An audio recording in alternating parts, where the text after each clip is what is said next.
Good day mga ka-Wizard Moto. For today's video ay tatalakayan natin ang isang motor na may kapareho sa Yamaha Force 155. Ito ay ang Yamaha S-Max 155 na unang inilabas taong 2015 sa bansang Taiwan. Nagkaroon po ito ng diversification at yun na nga po yung Yamaha Force 155 na inilabas din sa kasunod na taong 2016, also sa bansang Taiwan. Mula noon hanggang ngayon, ang Yamaha S-Max ay isa sa pinakamabentang motor ng Yamaha, hindi lang sa bansang Taiwan, kundi pati na rin sa European country at Canada. Anyway, ang tawag pala nila sa motor na to sa Europe market ay Yamaha Majesty 155. Pag-usapan pa natin kung ano ang specs ng motor na to at iilan pa niyang mga features. Pero bago tayo magpatuloy, kung bago ka pa lang sa channel ko, ay huwag kalimutan na mag-subscribe. Pakihit na rin ang notification bell icon para una kang maabisuhan sa ating next video upload. Maraming salamat sa walang sawang pagsuporta, mga solid kong subscribers. Sa Pilipinas ay nangunguna ang NMAX 155 sa may pinakamadaming gumagamit na scooter ng Yamaha. Ang pagtapat naman nito ng Honda sa ganitong kategorya ay ang Honda PCX 160. Ang motor na pag-uusapan natin ngayon, ang Yamaha S-Max 155, ay may karakter na kagaya ng sa Honda PCX 160 na naka-naked handlebar. Kaya tinagurian din itong sporty maxi scooter dahil ito ay naka-naked handlebar. Ang itsura naman nito ay kapareho ng sa Yamaha NMAX 155. Pero masasabi natin na lamang itong S-Max 155 sa dalawa dahil meron itong karakter na maikukonsidera natin na isa sa pinaka-importante na dapat magkaroon ang isang scooter sa makabagong panahon natin ngayon. Ito ay ang flat floor footboard o mas kilala sa atin mga Pinoy na gulay board. So kung type mo ang motor na naka-naked handlebar at parang NMAX ang datingan and at the same time may gulay board, itong Yamaha S-Max ang nararapat para sa'yo. So far, ang Yamaha Philippines ay wala pa talagang scooter na 155cc category na may gulay board. Anyway guys, sa Pilipinas ay meron pala tayong isang scooter na halos kapareho ang itsura nitong Yamaha S-Max 155. Isa itong Singaporean brand, mamaya ay i-reveal natin yan. So ang S-Max 155 ay mayroon nga po itong middle flat floor footboard na wala sa NMAX at PCX. Very convenient kapag ikaw ay nagmamaneho. And at the same time ay mayroon ka pang paglagyan ng luggages. Isa din sa kagandahan ng motor na to ay ang kanyang suspension dahil naka-monoshock na po ang suspension niya sa likuran, which means na mas sporty talaga siyang tingnan compare sa PCX at NMAX.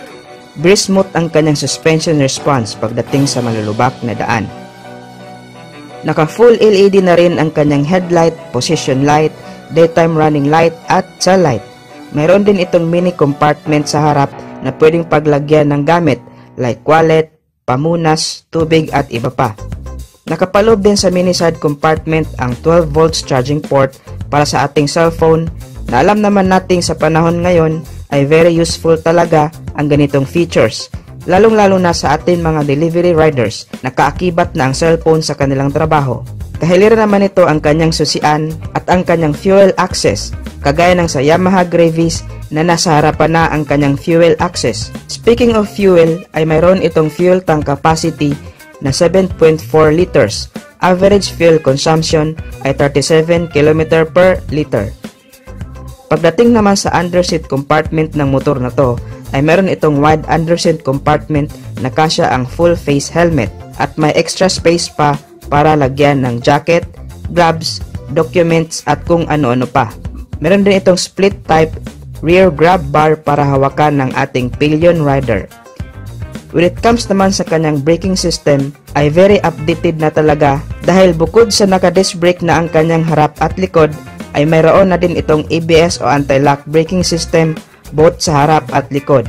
Ipiprevent po nito ang pagka-lock ng brake kung may biglaang pagpreno na maaaring magresulta sa pagkadulas at pagkadisgrasya. Pero importante pa din ang iba yung pag-iingat sa pagmamaneho dahil hindi rin talaga 100% guaranteed na safe ka sa features na to. Punta naman tayo sa sukat ng kanyang gulong. Meron itong 120 by 70 with 13-inch mag size sa harap, 130 by 70 with 13-inch mag size naman sa likod, all tubeless. Punta naman tayo sa pinaka-main ng motor na to, ang kanyang engine specs. Of course, meron itong 155 cubic centimeter engine displacement, 4-stroke, 4 valves, single overhead cam, single cylinder, fuel injected, liquid cooled at ang kanyang transmission type ay CVT. Starting system ay electric start at wala po itong kickstart. Sa overall specs and features ng motor na to ay almost the same lang din talaga ng sa Honda PCX at Yamaha NMAX. Ang price pala ng motor na to sa Taiwanese money ay nasa 105,600 Taiwanese dollar at kung direkta nating i-convert ito sa Philippine peso ay medyo mahal sa kadahilan ng masyadong mahal din ang tax sa Taiwan. At kung dadalhin nga ito sa Pilipinas ay maaring bababa pa ang price nito.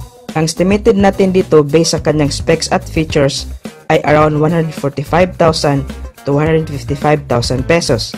Hindi nating masyadong ilalayo ang price niya sa NMAX at PCX dahil halos pareho na rin sila ng scooter na to.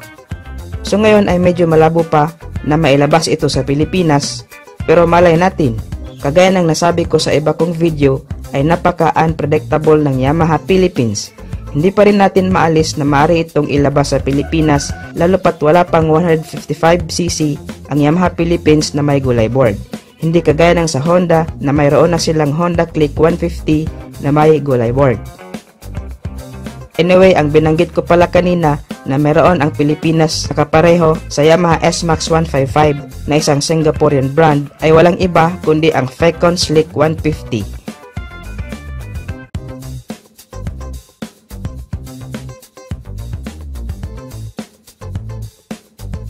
So hanggang dito na lang muna tayo mga ka-Wizard Moto. Thanks for watching. Ride safe and God bless.